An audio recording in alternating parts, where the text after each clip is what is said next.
Okay, let's get going. Hi, everyone.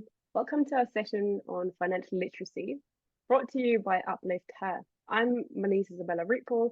I'm representing Uplift Her as one of their UK ambassadors. Born and raised in Vienna, Austria, I initially moved to London to follow a fashion dream, and I now work at a B2B SaaS company called Commerce Tools. Throughout my marketing career, I've had the pleasure of working with Red Bull Media House, Technicolor Creative Studios, BBDO, and many others.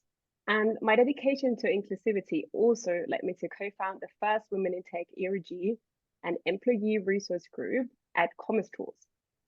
I'm really excited to be your host for today's session. And joining me is the wonderful Nick Perrett, a valued mentor and the founder and CEO of UK fintech company Prosper. Let's dive in. Hi, Nick. Hi, Marlies. How are you? Nice to see you again. Thank you. Nice Great. to see you. Thank you. Well, as it says here, so hello, everybody. My name is Nick Perrett. I'm the founder and CEO of an investment platform business called Prosper. We were backed by the founders of some businesses you probably know, Capital One as an example, and Monzo. And I've been in financial services for 10 years. I started a digital bank called Tandem, which was a green bank about 10 years ago now. And I know that some of you here today are VFX and creative industries. So I actually spent the first 10 years of my career in the creative services or in the creative industries running video game companies. So I worked on video games like Harry Potter, films like The Curious Case of Benjamin Button. So a varied career. Very excited to be here today to talk to you about financial literacy. So thank you for the invitation, Marlies. Very welcome. Thank you so much for joining us. We're really excited to have you. And before we delve into our discussion, let's take a moment to understand why financial literacy is so crucial, particularly for women. According to a study by the Organization for Economic Cooperation and Development, the OECD, as many of you heard of, women tend to have lower levels of financial literacy compared to men. However, financial literacy isn't just about understanding the numbers, it's also about empowerment, it's about creating a secure future, and it definitely plays a vital role in achieving your financial goals. So we'll cover a range of topics today, including personal finance basics, budgeting techniques. We'll talk about building savings and valuable investment strategies tailored to women's needs. Please note that none of the information provided should be interpreted as financial advice. Both Nick and I are simply sharing helpful information when it comes to personal finance. All right. So, Nick, let's start with the basics. Why do you think financial literacy is essential for everyone, regardless of gender, and how does it contribute to career advancement? Okay, so I think if we maybe set the scene with what we mean by financial literacy, because I think a lot of that for me is you feeling very safe and secure that you understand your financial life, your financial position. And I think understanding and that security really comes from four things. So understanding very clearly how much money you actually have. And obviously there's things that you own, an asset side of that. Maybe you own a house, but there's also things that you owe. So debts, you might have a mortgage, that's debt, credit cards, and so on. So understanding your position is the first one of those four. Understanding your how much you need on a monthly basis, that's a moving thing because you spend money every month. So if you understand your income and your expenditure on a monthly basis, that will help you build confidence that you know where you're at with your money in any given month, and you're not, for instance, panicking and running out of money at the end of the month. Then I think the third thing that you need to build that security is an understanding of some of the goals that you've got, because things that you want to achieve in life often involve money. So if you want to go traveling, you need money to do that. If you want to have children, you need money to do that. So all of these goals, I think, give you a sense of what might I need financially in order to live the life that I want to have. And then I think the fourth one, which is really what we want to try and help people get into today, is the how do you actually do that? So you can have all these goals and you can have these things that you need to spend money on, but how do you actually make that happen? And I think financial literacy, ultimately, the goal is to get the life that you want to live, ultimately. That Mm. help? Yeah, that was very, very helpful. And it's actually been a common observation. Women tend to discuss finances less frequently than men as well, and potentially placing them in a more vulnerable position when it comes to, managing their personal finances. I know, Nick, we've spoken about that previously as well, but could you share some fundamental personal finance tips and budgeting techniques that have been helpful for you over the years? Yeah. And I think actually you hit on something that is worth thinking about or dwelling on in terms of low levels of financial literacy and why that is. I think there is a strong component that comes from from the way that society works, and indeed did used to work in the past. So still we're having conversations in the UK about should financial literacy be put on the agenda for a school. So you're not taught any of this at school. So really, the only way that you're learning is, often from your parents or from your friends.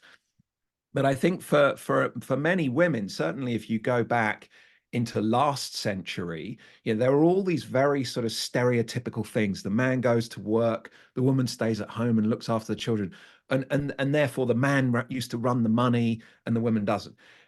I think that the really positive thing that's happened in the last, I don't know whether you put a time on it, but 20, 30 years, is more women coming into the workforce, more women feeling that they could actually be empowered to own the finances in a household. And you couple that with the internet, which has proliferated the amount of learning, content that you can go and find, like this video, right? That you can go and find that can actually help you get ahead. So it's very much from a position of empowerment.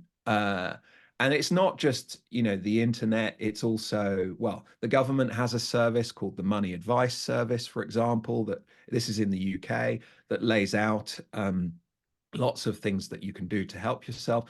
And then there are books. There's a one that I saw recently. Not sure what I feel about the title, but Girls Just Want to Have Funds. Sounds a bit nerdy to me, but it was a very well articulated book for getting into, people who want to get into investing. So I think that's the backdrop for me feels a very positive one for women, to make a difference to their own lives. But in terms of your question on tips, what are the things that I have done? I mean, I'll say I was fortunate in the sense that my father was quite good at managing money. Interestingly, I come from one of those households where my mother wasn't really involved in the money at all. And interestingly, I've just had to help her because she's been taking over the finances from my father, who's, not in the best of health. And that's been a really interesting journey for me, actually, in terms of her helping her become more financially literate. But I was lucky.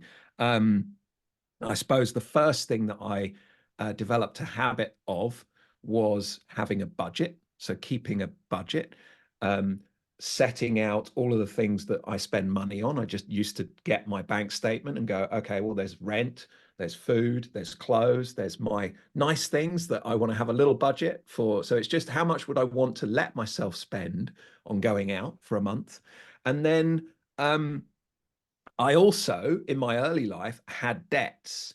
And so, one thing, when we're talking about financial literacy and saving and investing, you really want to make sure that you clear debts as early as you can, and ideally live within your means. Like, there's a good reason to do that, because debt, you're effectively paying someone else your hard-earned money in interest. So I think if I have a tip, first one, have a budget. Second one, try to make sure that you get rid of any debt that you've got as quickly as possible.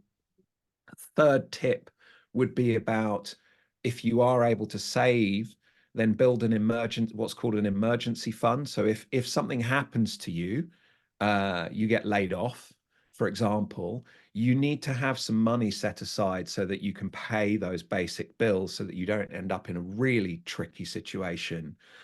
So I think building just that comfort blanket as a rule of thumb, some people talk about that being 3 months running living costs, but it's really related to how quickly you think a life event that happens to you might be past.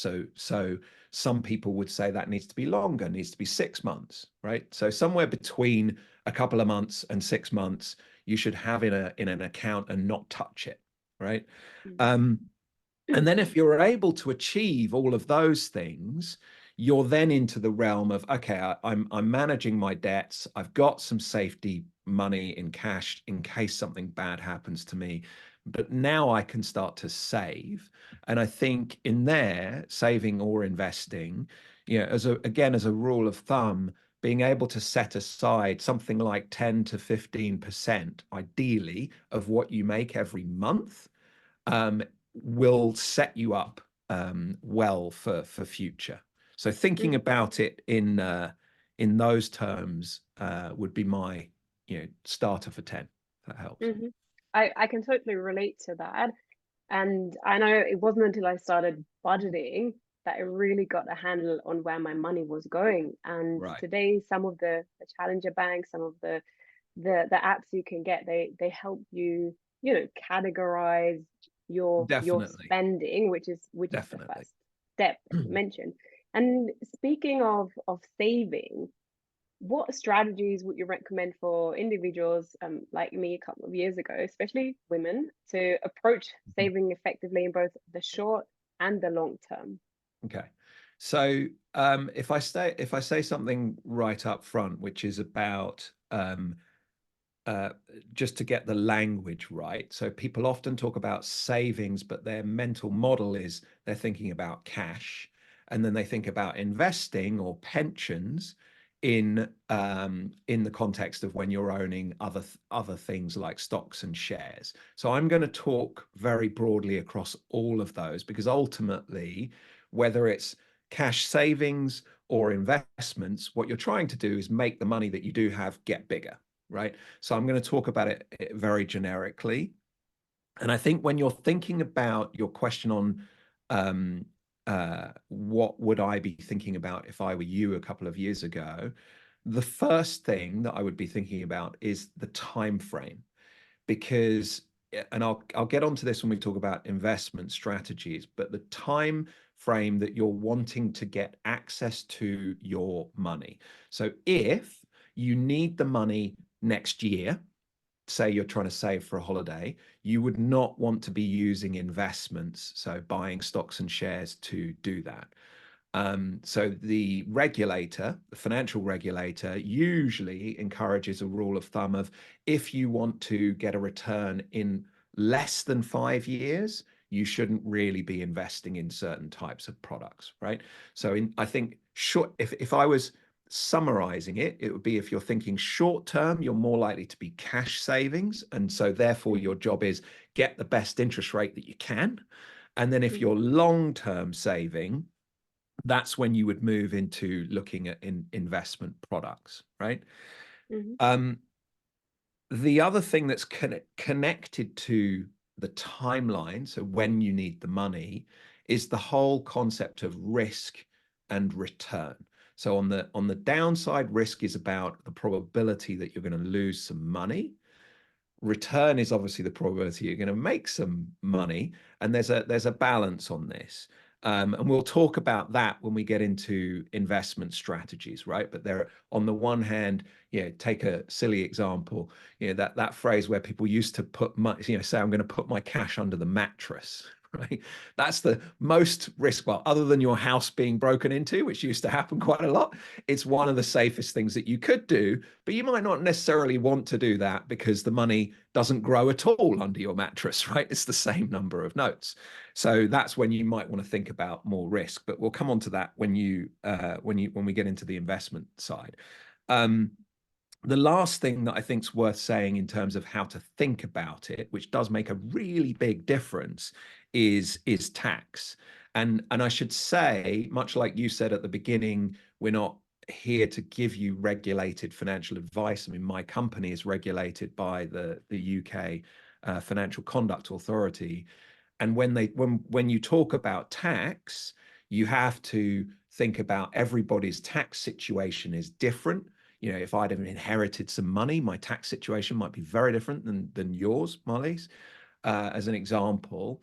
And whenever we're talking about tax changes all the time. Politicians come in, give money away, and then take money back. So I think nothing that I'm going to say now should be, you should be thinking about tax from a very personal perspective.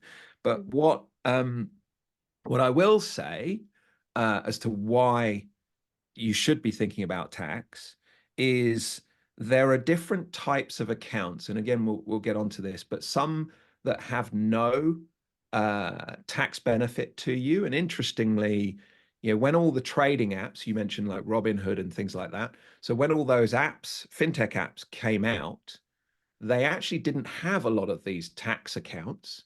And so people were just putting their money in after tax with no tax benefit. This is a terrible idea.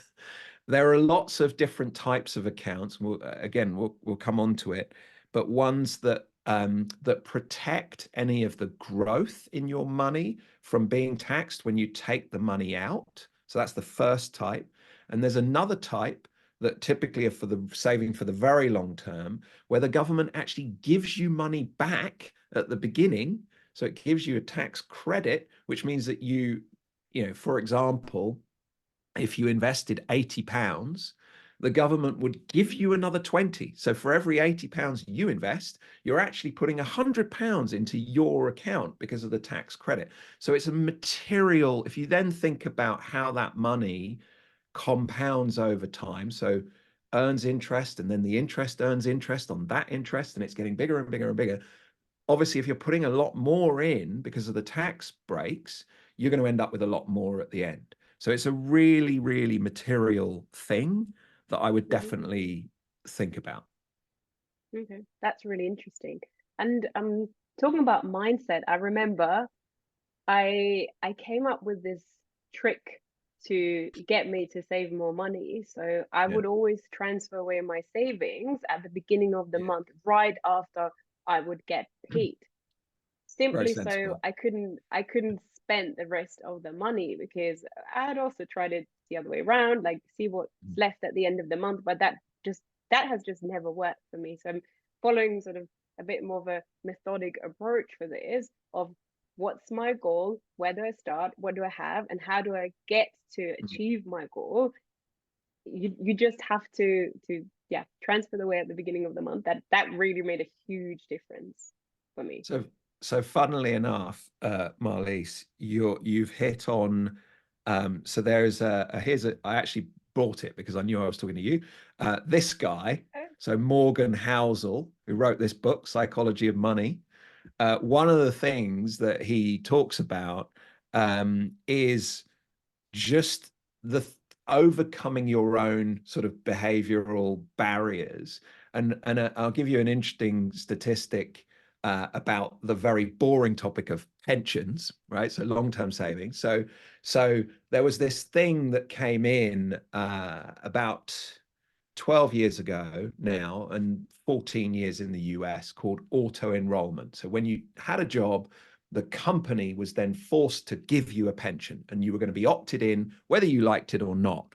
And what happened before was that you had to proactively say, yes, please take the money off me before, so opt me in. And that was a decision that you had to make. And before, only 4 in 10 people actually had a pension because you had to make that positive step of, like you did, I'm going to set this money aside, right? Only 4 in 10 people did that. And in the last 10 years, because of that one simple thing of now you've got to opt out, Marlies, we're just going to put you in it because it's one of those weird things where the state effectively is controlling you without you necessarily even knowing it. But 8 in 10 people now have a pension, which is kind of astonishing. Like twice as many people are now saving simply because the government, introduced that behavioral nudge. Mm-hmm. That's super interesting. I wasn't aware of the huge difference It's a that made. massive difference. Massive. Yeah. Yeah.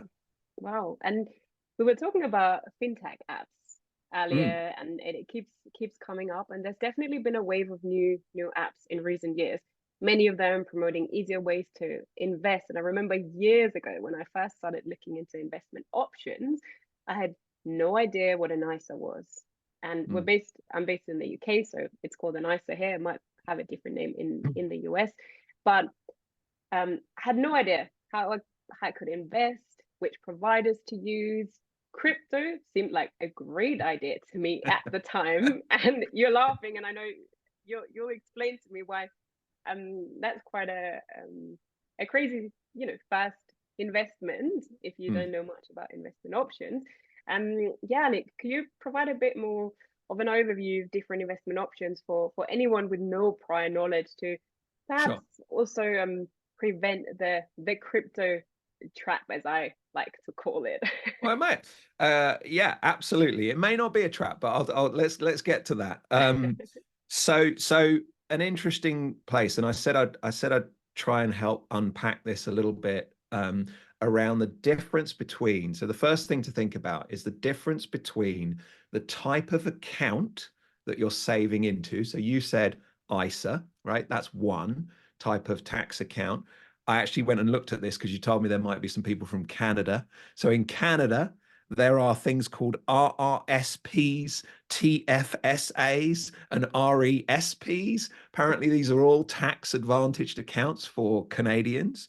In America, you've got 401ks, IRAs, Roth IRAs. These are all account types that give you those tax benefits that I was talking about before, right? So either that when you take your money out, you can take it out without paying tax, or you get given tax back by the government up front. So that's the first thing. So those are think of them as the bucket that you put the investments in. They're not the investments themselves, they're just the bucket, right? And my tip would be make sure that you spend the time to work out which one of those account types is actually going to meet your needs the best, right? Mhm. And there's loads of information online about helping you understand what is an ISA, why would I use an ISA, when should I use a self-invested personal pension instead of an ISA. So all of those kinds of questions, you can go and dig things out. But your question was about the actual investments that go in it. So then you're into the realm of, well, what can you own that is an investment? So an investment, I suppose highest level, it's just an asset that goes up in value over time. So if, an example of something that isn't an asset might be a car. Most cars end up being worth less every year and then they end up in a landfill. There are some cases, like classic cars, where they actually do end up being worth lots and lots of more money and they then become assets. But that's a very small number of cars that actually become assets. But a better example of something that you could buy that has a return. So in other words, someone will pay you money for this asset. So cash is an asset. You put it in a bank account. It has an interest rate paid to you. So you'll have more cash next year than you had this year because of the interest rate, right? Mm-hmm. Other things like property, shares in companies, things like that, they are all investment assets. So that's kind of the sort of the 101 of things that you can buy that you put inside one of these products. And the way I think interest rate is actually most people that I meet will understand what an interest rate is, either because they're paying it on their debt, so they're acutely aware of, what their interest means, or they're getting it on their cash. But if you think about, I mentioned risk and return before. So generally speaking, if you take less risk, your interest rate will be lower. If you take more risk, your interest rate will be higher. So if you think, okay, interest rate on cash right now in America and the UK is around 5%, right? So you know, if you put £100 in a bank account, you'll be given £5 by the bank next year, right? Mm-hmm. So that is at the lowest risk end. Now, obviously, things can still go wrong. Banks occasionally go bust, right? There was one Silicon Valley Bank in America, the global financial crisis in 2008. So there's no such thing of completely and utterly, well, there actually is one thing that you can buy that's secured by the government, but I guess there may be a scenario where the whole world goes to complete disaster, in which case, we're all in the same boat. Right? Everybody's seen the movie. But banks, safe money on one hand, and then higher risk things at the other end, where you are given, think of it as, in order to take the risk of owning shares in a company, the company is paying me a higher interest rate for taking that risk. So again, if you think about, bank will pay, on average, the return that you get, the interest rate, 5%. The return that you get, for example, on the American stock market for the last 200 years has been about 10%. So you're talking about 5%. You can earn twice as much if you earn shares.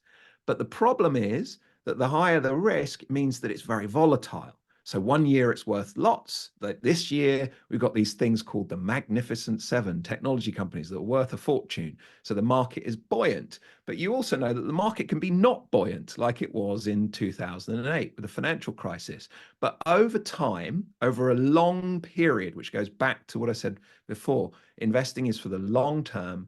Those assets on average have done 10% a year, right? And property is somewhere in the middle of those two. So you got, lowest risk cash, property kind of stuff in the middle, stocks and shares at the other end, and then your crypto thing is like right, really, really high risk. So the reason I laughed about crypto is that crypto is literally like the wild, wild west for investing. It's not regulated at all. So when they say you may lose 100% of your money, right? That's absolutely true. It's quite possible still that Bitcoin might be worth zero, right?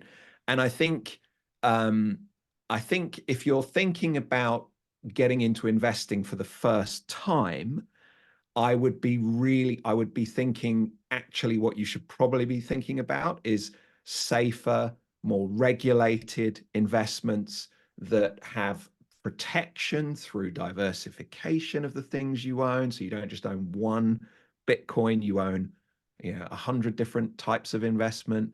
So your risk is spread. But it is I think those digital things, there's a lot of speculation. So a lot of price changes, if that makes sense. Yeah, guilty. I have definitely paid my dues on that one. I think it's a natural thing, right? I didn't say this, but it's sort of, there's a fear and greed thing going on here, right? Everybody wants to get rich quick. Nobody wants to be told that actually get rich slow is the best investment strategy, but actually it is, Yes. sadly. Yeah. And let's say you have decided to invest, where do you start? So I think, well, I would start by let's make an assumption first that you've thought about this risk spectrum, right? Mm-hmm. And the reason that so maybe if I've talked about the risk side of it and what you might be worried about in terms of what if there's a stock market crash and I lose money, but what I haven't talked about is the other side of it, which is the return. Because there's different kinds of risks that you need to think about when you're getting into investing. So yes, of course, there's a risk that your money might be worth less next year because the stock market crashes, right? As an example. But you shouldn't only focus on that negative downside, because you got another risk, which is that when you're older, you haven't got enough money to live on, or you spend all your money because you haven't saved enough. You spend all your money long before you die, and you've run out of money. Then what are you going to do? So there's a risk also of living longer than you think you might, or not having a risk of not having enough to live the kind of life that you want to live. So, and why that's so important is, if your investment strategy is only about using cash and cash savings, then you can, and again, you can just go on Google and look this up, but there's a reason, and probably it always helps to illustrate these things with extreme examples, just to help you make the point. But everybody is aware, I hope, of a thing called inflation. So inflation is the fact that, you know, £10 100 years ago was worth a lot more than £10 is today, and the prices of everything tends to rise over time, right? Now, if your cash, if you're looking at it, is worth less over time, because usually the interest rate is lower than the inflation rate. So prices are rising faster than you're being paid on your cash, right? So actually, holding money in cash for the long term is a really bad idea, because the purchasing power, what you can buy with your £10, is way less than it was a long time ago, right? So that's the reason why you want to take risk.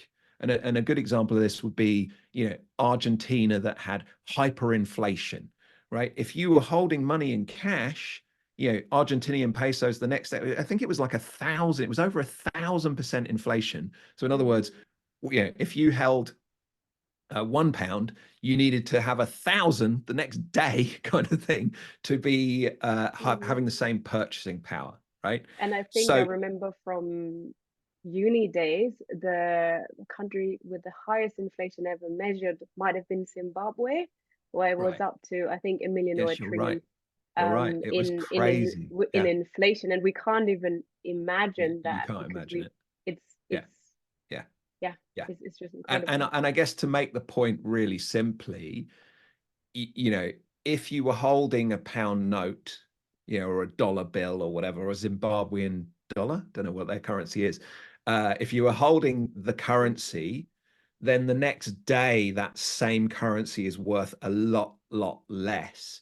But if you were owning a house or a share in a Zimbabwean company, then, you know, the price of the house the next day is going up with inflation.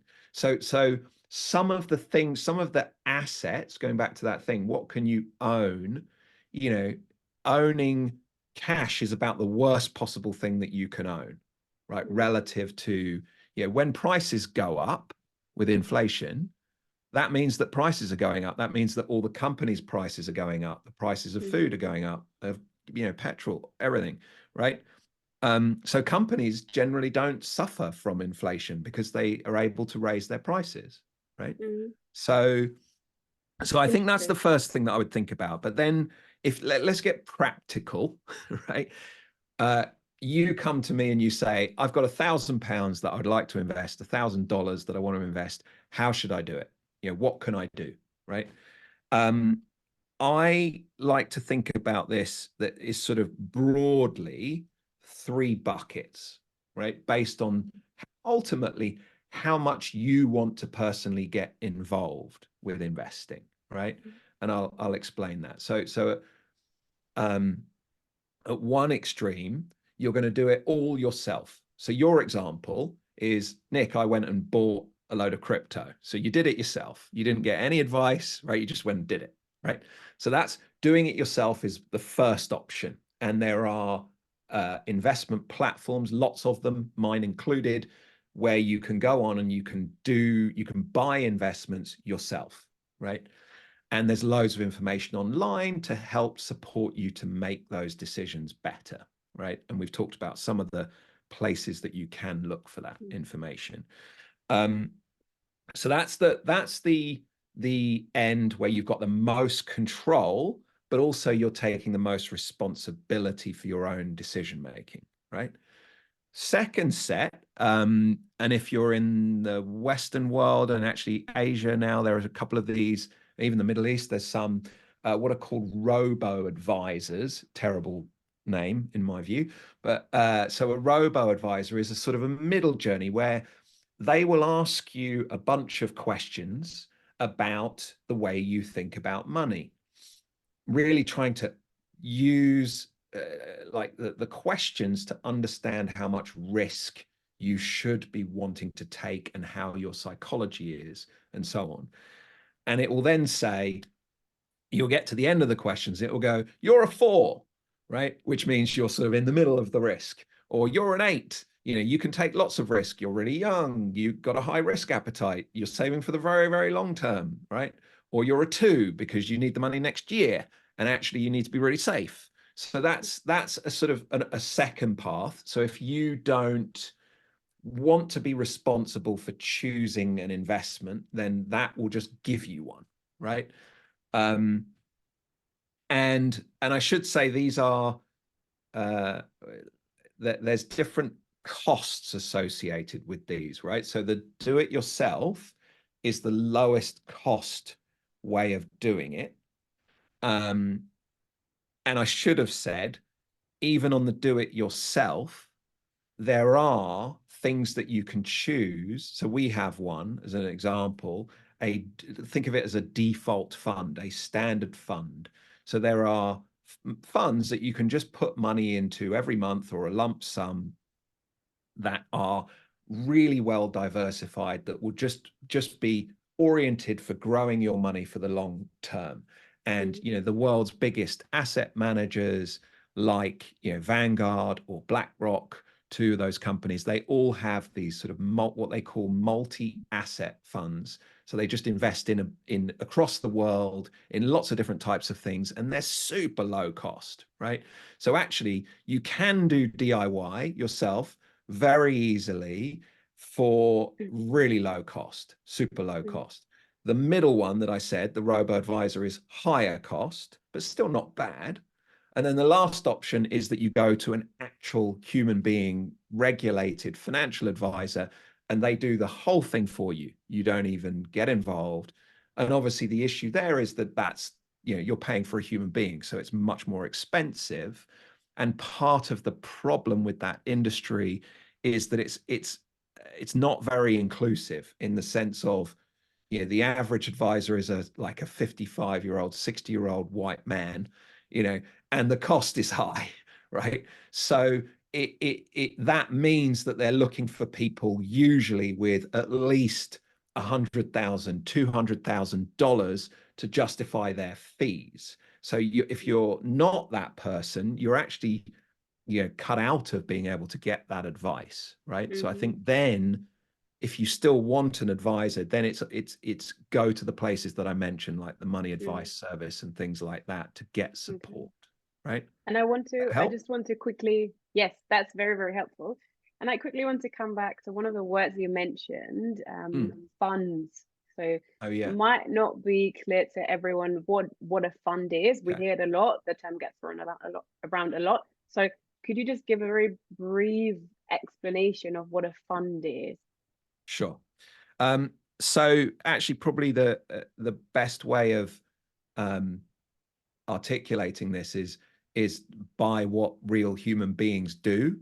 Most human beings, when they start to think about investing, will get told by a friend, oh, Apple's a great company, or GameStop's a great company, and they'll go online and they'll Google, how do I buy shares in, insert company name here, and then they'll go and buy some shares, and then they'll lose a load of money, and then they'll go, oh, that was rubbish. Right. So, and if you go back in history, and again, to give you an extreme example, in America in the 1930s, they had a massive depression.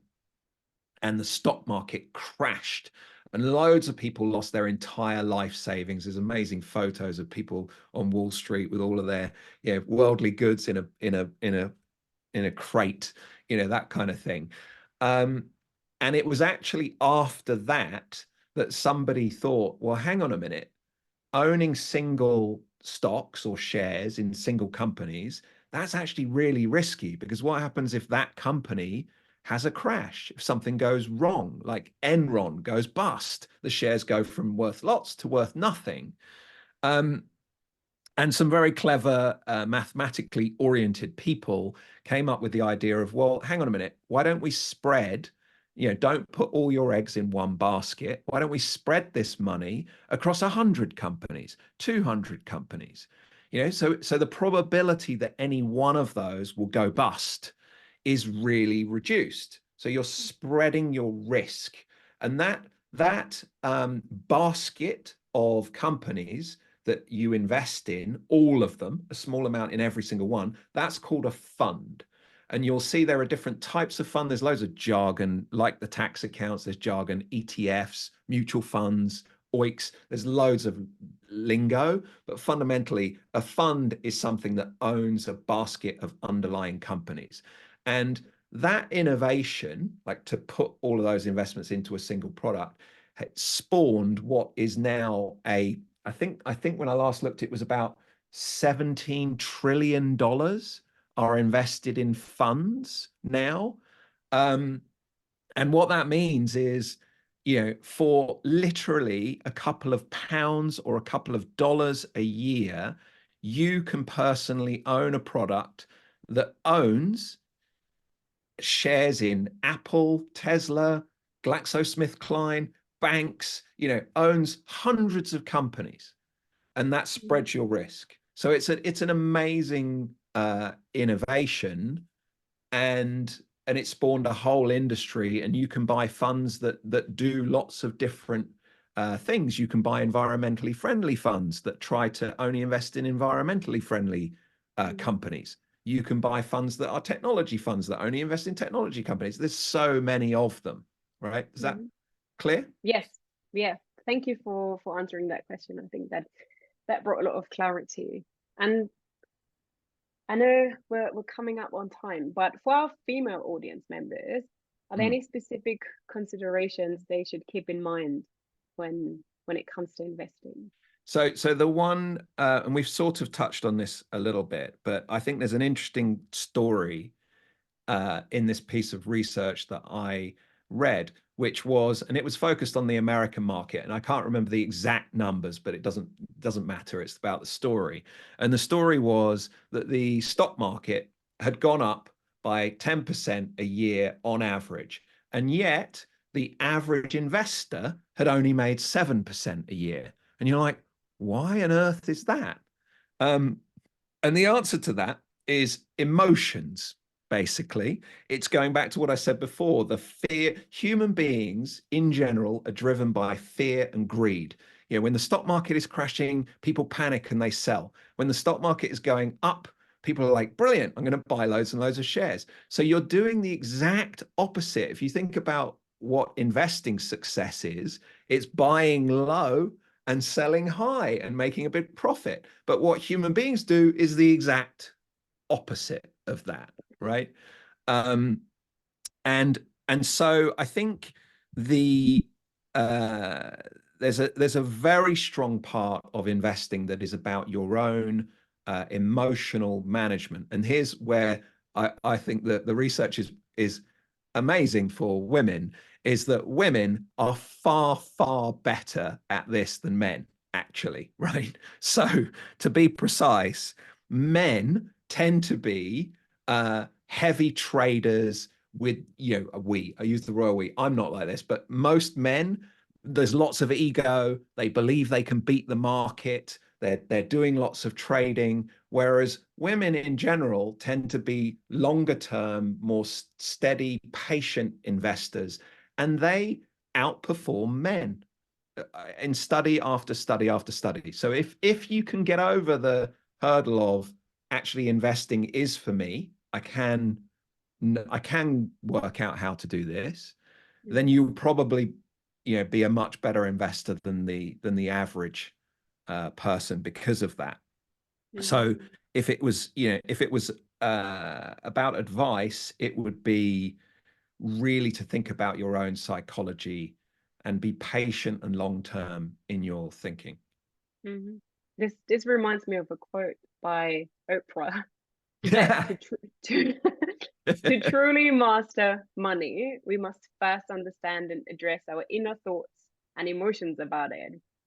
So Yeah. that kind of Yeah, along the same lines. And 100%. She's right. She is well, right. she has made a lot of money, She, so she has. she must know what she's talking about. And 100%. I don't and think as she's we need, invested in crypto, Marlies.